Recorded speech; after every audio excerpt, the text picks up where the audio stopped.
Hello everyone, কেমন আছো তোমরা সবাই? তো সকালবেলা তো ঘুম থেকে উঠে দেখলাম বাইরে বৃষ্টি বৃষ্টি ওয়েদার, একটা সুন্দর ওয়েদার। আর এই ওয়েদারে তো খেয়ে নিলাম চা। আর চা খেয়ে আজকে বসে গেলাম একটা খুব বড় একটা দায়িত্বে। তো আজকে ওই কালকে যেই থার্মোকলগুলো কিনে এনেছিলাম আমি আর স্টুডেন্টগুলো গিয়ে, তো সেগুলো নিয়েই বসেছিলাম আজকে সোনার গাছ বানানোর জন্য। তো এখানে তো কাজ চলছে আর জায়গাটা এত মেসি হয়ে গেছে। তো কাজ তো এখানে অর্ধেক হয়েছিল আর তার মাঝেই মা বললো আগে খাবারটা খেয়ে নিতে। তো আজকে খাবারে ছিল ডিম ভাজা, ভাত, ঘি আর আলু সেদ্ধ। তো প্রথমে তো করে নিলাম আমি পেট পুজো। তো পেট পুজো করার পরে তারপরে এই গাছটাকে কমপ্লিট করলাম। তো এটা হলো সোনার গাছ, আমাদের সোনার গাছ তৈরি। তো তারপরে তো আবার একটু মাঝে চা খেতে ইচ্ছে করছিল, তো জেঠি এসেছিলো, জেঠিকে বললাম একটু চা বানিয়ে দিতে, জেঠি চা দিল।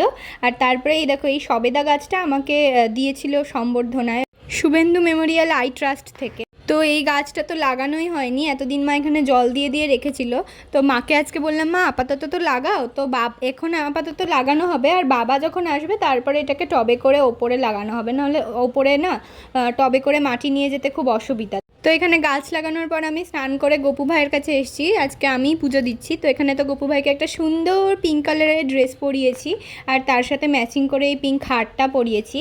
আর তারপরে খুঁজে খুঁজে বের করলাম ওর পিঙ্ক চুড়ি আর পিঙ্ক মুকুট, তো এগুলোও তো পরিয়ে দিলাম। আর সবার শেষে দিলাম এই বাঁশিটা। আর আজকে শুধু গপু ভাইকেই নয়, আজকে তো আমি লক্ষ্মী ঠাকুরকেও শাড়ি পরিয়েছিলাম।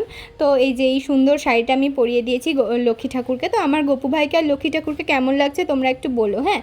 আর এটা যেহেতু বৃহস্পতিবারের পুজো ছিল, তো ঘরটাও পেতে নিলাম। আর তারপরে সব ঠাকুরকে ফুল টুল দিয়ে দিয়েছি। আর তারপর তো এদিকে আমি ফল বানিয়ে নিচ্ছিলাম, আর আমি ফল বানাচ্ছিলাম যতক্ষণ মা এদিকে পায়েস বসিয়েছিল। কারণ এই গপু ভাইয়ের জন্যই পায়েস করছিল, কারণ আগের দিন জন্মাষ্টমীতে দুধ আনা হয়েছিল পায়েস করার জন্য, কিন্তু দুধটা না কেটে গেছিলো, কি মানে হয়তো দুধটা ভালো ছিল না।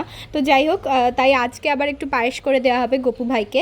আর এদিকে তো আমি ফলগুলো দিয়ে দিয়েছি।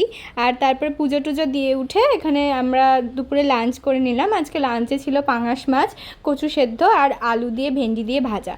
তো তারপরে তো পড়তে গেছিলাম, আর বাড়ি এসে তো দেখি কারেন্ট নেই, তাই আমরা হাতে টর্চ নিয়ে ঘুরছিলাম। তারপরে তো পায়েস খেয়ে একটু পড়তে বসেছিলাম। আর মা এদিকে স্টুডেন্টগুলো এসেছিলো, মা পড়াচ্ছিল। তো তারপরে তো রাতে ডিনারটাও করে নিলাম। তো আজকের ভিডিওটা এই পর্যন্তই থাকলে, যদি ভালো লেগে থাকে একটা লাইক করবে আর চ্যানেলটাকে সাবস্ক্রাইব করতে ভুলো না। দেখা হবে আবার নেক্সট ভিডিওতে। টাটা।